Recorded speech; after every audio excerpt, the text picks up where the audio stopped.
अब पहला दिन फिर ए करेगा, यानी एक दिन ए किया तो 3 काम खत्म हो गया, फिर बचा 3 काम, फिर हो गया इधर 13 और फिर 3 काम में कौन करेगा 4, ये करेगा बी करेगा, तो बी की क्षमता है कितना 4, तो 3/4 हो गया। यानी टोटल दिन जो लगेगा वो लगेगा 13.3/4, 13 एंड 3/4 जो हो जाएगा आपका सही आंसर हो जाएगा, इतना समय लगेगा।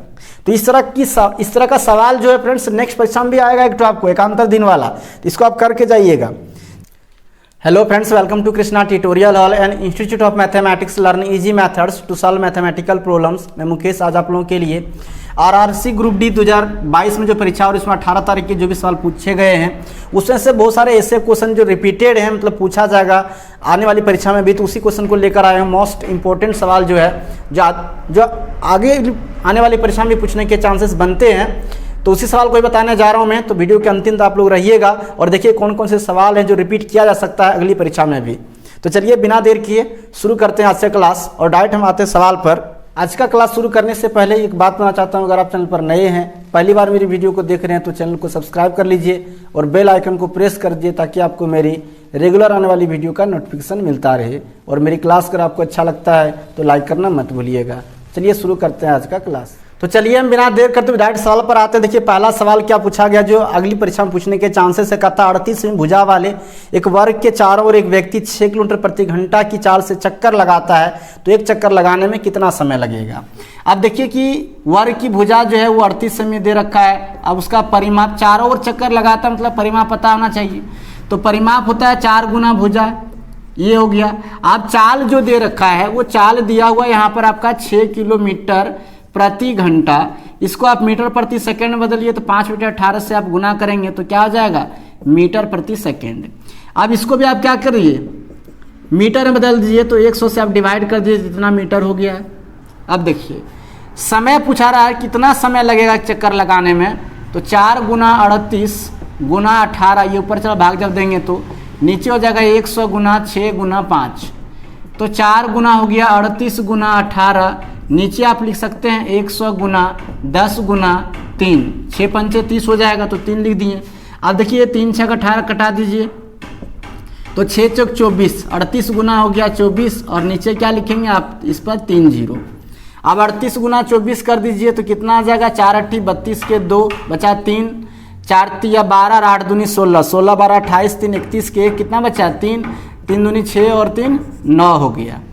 4 8 32 के 2 कितना बचा 3, 4 3 12 और 8 दूनी 16, 16 12 कितना हो गया 28 के 28 3 31 के 1 बचा कितना 3 और 3 दूनी 6 6 3 9, यानी कितना हो गया 912 बटे हो गया 1000। अब इससे भाग देंगे तो 0.912 सेकेंड लगेगा।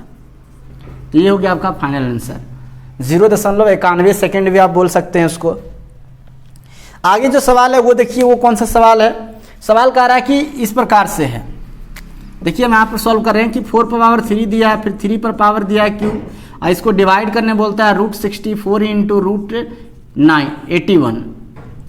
बहुत आसानी से इसको डिवाइड आप कर सकते हैं। इसको क्या लिख सकते हैं पावर 3 और डिवाइड करना मतलब 64 को क्या लिख सकते हैं 8 है, इसको 9 लिख सकते हैं। इसको आप सॉल्व कर दिए 4 गुना 4, इसको आप लिख सकते हैं 3 गुना 3 गुना 3 और नीचे कितना है 8 गुना 9 है। अब देखिए 4 दूनी 8 तो 2 दूनी 4 हो गया, ये 3 तिया 9 कट गया, तो 4 दूनी 8 8 तिया कितना हो गया 24, यानी डिवाइड जब करेंगे तो आंसर आपका क्या हो जाएगा 24 आ जाएगा। आइए कुछ और सवाल दिखाते हैं कि क्या है। ऐसा सवाल रिपीट किया जाएगा। कहता कि पहले 10 सहअभाज्य संख्याओं का HCF क्या होगा। ये सवाल सब देखिए पूछा गया है 18 तारीख की परीक्षा में, हम उसी सवाल को रिपीट कर यहाँ पे आपको हम दिखा रहे हैं। ये सब मोस्ट इंपॉर्टेंट सवाल है जो कि आगे परीक्षा में भी रिपीट किया जाएगा। कह रहा है कि 10 अभाज्य संख्या, देखिए अभाज्य सहअभाज्य संख्या को प्राइम नंबर सहअभाज्य संख्या, तो सहअभाज्य संख्या कितना भी रहे उसका HCF जो है हमेशा वो कितना होता है 1 ही होता है। इस चीज को याद रख लीजिएगा, सहअभाज्य संख्या का HCF कितना होगा 1 होगा। अगला सवाल लेते हैं। कहता है कि A जो है किसी काम को 16 दिन में, B उसी काम को 12 दिन में कर सकता है, दोनों एकांतर दिन काम करता है, पहले A काम प्रारंभ करता है तो काम कितने दिन में पूरा हो जाएगा, ये सवाल पूछा जा रहा है। यानी A जो है किसी काम को 16 दिन में, B जो है 12 दिन में करता है, तो काम टोटल 48 हो गया। 16 3 48, 12 4 48। अब कहता है ये पहले काम करता है, 2 दिन का काम हो गया 7, 2 दिन का 7 काम हो गया। अब 7 से कितना और भाग लगेगा 42 में, नहीं तो उससे कम तो रहेगा ना, 42 नहीं आएगा तो उससे कम रहेगा, तो 7 छक 42। आप इस बात को समझ रहे होंगे। तो आप इसको 2 इधर भी 6 से गुना कीजिए, इधर भी 6 से, इधर हो गया 12, इधर हो गया 6 से 42। अब 42 इसमें घटाते तो 6 काम शेष बचेगा। अब पहला दिन फिर ए करेगा, यानी एक दिन ए किया तो 3 काम खत्म हो गया, फिर बचा 3 काम, फिर हो गया इधर 13, और फिर 3 काम में कौन करेगा 4, ये करेगा बी करेगा, तो बी की क्षमता है कितना 4, तो 3/4 हो गया। यानी टोटल दिन जो लगेगा वो लगेगा 13.3/4, 13 and 3/4 जो हो जाएगा आपका सही आंसर हो जाएगा, इतना समय लगेगा। तो इस तरह का सवाल जो है फ्रेंड्स नेक्स्ट परीक्षा में भी आएगा एक, तो आपको एकांतर दिन वाला, तो इसको आप करके जाइएगा। चलिए नेक्स्ट सवाल लेते हैं। अगला सवाल देखिए क्या है, कहता है एक वस्तु पर एक एकल छूट जो है, वस्तु पर एकल छूट जो है 32% ऐसा दिया हुआ है, और उसी पर कहता है 2 क्रमिक छूट जो है 20% है।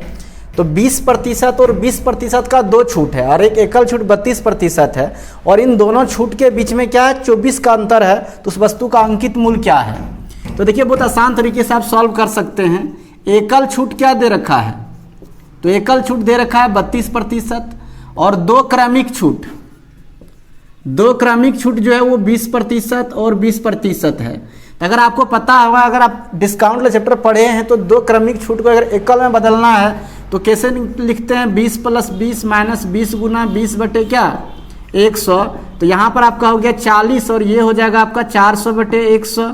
तो 40 और माइनस करेंगे 4 तो हो गया 36%। यानी एकल छूट जो है 32% था, एक हो गया 36%। अब 32 और 36 में डिफरेंस कितना का, अंतर कितना का है, तो देख रहे हैं 4% का, और 4% बराबर दे रखा है कितना 24, तो 24 हो गया। तो 100% बराबर कितना हो जाएगा, तो 24 गुना 100 कीजिए और बटे 4 से भाग दे दीजिए, 4 से भागते 6 हो जाएगा, नहीं कितना हो गया 600 रुपया। यानी जिस वस्तु को एकल छूट 32% है और 2 क्रमिक छूट 20% करके था, उस वस्तु का अंकित मूल्य कितना है 600 रुपया है। अब ये भी सवाल जो है इस चीज़ को आप नोट करके जाइएगा कि अगली परीक्षा जब भी होगी ग्रुप डी की, तो उसमें आपको यहाँ से एक सवाल रिपीट किया जाएगा कि इसका सवाल पूछने वाला है। अभी जितने फेज बाकी हैं सब में एक सवाल इस तरह का रिपीट किया जाएगा। इससे पहले जो सवाल हम बताएं टाइम एंड वर्क का, उस तरह का भी सवाल रिपीट किया जाएगा। तो इसे आप देख के जाइएगा। हम जो पहले पढ़ाए थे उस तरह का सवाल भी बहुत सारा 18 तारीख के एग्जाम में रिपीट किया गया था, तो आप पढ़ लीजिए उस चैप्टर को। जो आप नहीं पढ़े हैं मेरे चैनल के प्लेलिस्ट में जाइएगा, वहाँ पर आरआरबी ग्रुप डी एग्जाम 2022 का जो क्वेश्चन हम पढ़ाए हैं सब पढ़ लीजिएगा, क्योंकि वहाँ से बहुत सारा क्वेश्चन जो है एग्जाम में देखने को मिल रहा है। एक और सवाल देखिए, इस तरह के सवाल पूछे जा सकते हैं। कहता है कि एक एसआई ज्ञात कीजिए, अगर उसका अमाउंट दे रखा है, अमाउंट से एसआई ज्ञात करने बोल रहा है, कैसे ज्ञात करेंगे? सो देखिए रेट दे रखा है, कहता है 12.1/2% है, और कह रहा है कि इसका जो टाइम है वो 2 ईयर्स है, यानी 2 साल तक ये दिया गया था, टाइम दिया है 2 ईयर्स, और इसका अमाउंट कहता हो जा रहा है 8,250 रुपया। अमाउंट 8,250 रुपया हो जाता है, तो कहता है कि उसका एसआई ज्ञात कीजिए। तो एसआई कैसे ज्ञात करेंगे? सो देखिए बहुत आसान तरीके से आप इसे ज्ञात कर लेंगे। सबसे पहले जब एसआई का कोई सवाल दिया रहता है तो टाइम इंटू रेट करते हैं, तो वो आपका क्या होता है एसआई होता है।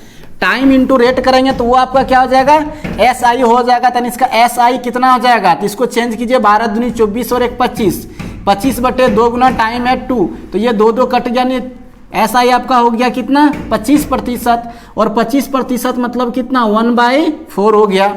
तो अमाउंट जो होता है वो क्या होता है प्रिंसिपल प्लस एसआई, तो इतना का 1/4 किसका, तो अगर प्रिंसिपल P है तो P × 1/4 करेंगे तो ये आपका P/4 होगा। क्या ये डायरेक्ट 1/4 आपका एसआई नहीं हो गया, बल्कि जो आपका निकला ये आपका प्रिंसिपल का उतना हो जाएगा। तो प्रिंसिपल का P/4 क्या हो गया आपका एसआई हो जाएगा। और अमाउंट जो होता है वो क्या होता है प्रिंसिपल प्लस होता है एसआई, मतलब मूलधन और प्लस ब्याज मिला के आपका अमाउंट बनेगा, मिश्रधन बनेगा। तो आपका दिया हुआ 8,250 रुपया, और प्लस में आपका ये P हो गया और ये P/4 हो गया आपका क्या ब्याज। तो 8,250 रुपये को आप ऐसे भी तो लिख सकते हैं, भिन्न का जोड़ करेंगे तो 5P/P4 लिखेंगे। आपको कुछ नहीं करना है, P/4 का वैल्यू निकालना है, उसी से आपका ऐसा ही निकल जाएगा। तो ये 5 से इसको कटा दीजिए, 5 एकम 5 कटाएंगे, बचेगा कितना 3, 32, 5 6 30, बचेगा 2, 25 और 25, यानी कितना हो गया 1,650 रुपया। तो तो ये 1650 रुपया P/4 निकल गया, यानी आपका SI निकल गया, जो पूछा जा रहा था कि SI क्या होगा। अगला एक सवाल लेते हैं। आगे देखिए सवाल क्या कहा जा रहा है। कह रहा है कि 275 किलोमीटर की दूरी 5 घंटे में तय किया जाता है। यदि चाल को 5 किलोमीटर प्रति घंटा कम कर दिया जाए तो 250 किलोमीटर की दूरी तय करने में कितना समय लगेगा। ये भी सवाल आसान है। सबसे पहली बात है, आप बात को समझिए, कहा क्या रहा है।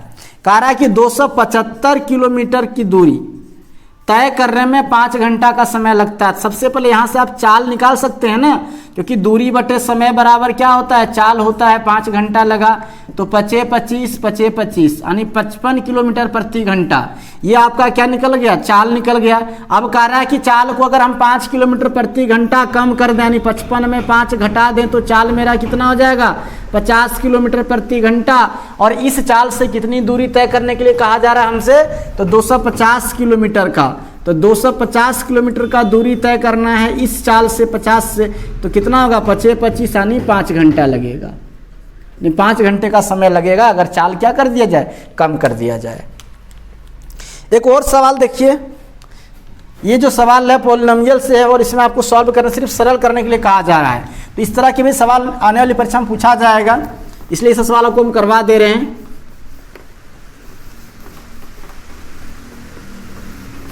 देखिए क्या है अगला सवाल। आगे कह रहा है कि 6 × x² माइनस दिया हुआ है 2x² प्लस दिया है 3x और माइनस फिर दिया है x² प्लस 2x और माइनस दिया है 3। इसको सॉल्व करने के लिए कहा जा रहा है। तो कुछ नहीं करिए, गुना कर दीजिए, x³ है सॉरी ये, तो 6x³ माइनस कितना हो जाएगा यहाँ पे, ये भी x³ है, याद रखिए। चलिए 6x³ माइनस 6 दूनी 12x² plus 6 3 18x minus x³ minus 2x और प्लस हो गया 3। ये देखिए x³ में माइनस हो जाएगा, अब क्या बचेगा, 5x³ 12x² और ये 2, ये तो नहीं माइनस होगा, नहीं 12x² ही रहेगा। ये 18 में 2 घट जाएगा तो प्लस 16x और प्लस कितना बचा 3। तो ये हो गया, सॉल्व कर दिए, सरल कर दिए, ये हो गया आंसर। तो दोस्तों यहाँ पर जो सवाल हम आपको करवाएं, सब सवाल ऐसा सवाल है जो कि आपका आने वाली परीक्षा में रिपीट किया जाएगा। तो इस सवाल को आप देख कर जाइए, इस तरह का आप नहीं पढ़े तो पढ़ लीजिए और भी। और हम जितना भी सवाल पहले से पढ़ा रहे थे और आने वाली जो हम और पढ़ाएंगे, सिर्फ एनालिसिस नहीं करवाएंगे, इस आधार पर कौन कौन सवाल और पूछे जा सकते हैं, उस तरह का भी टॉपिक हम पढ़ाने वाले हैं, तो सबको भी देखिएगा।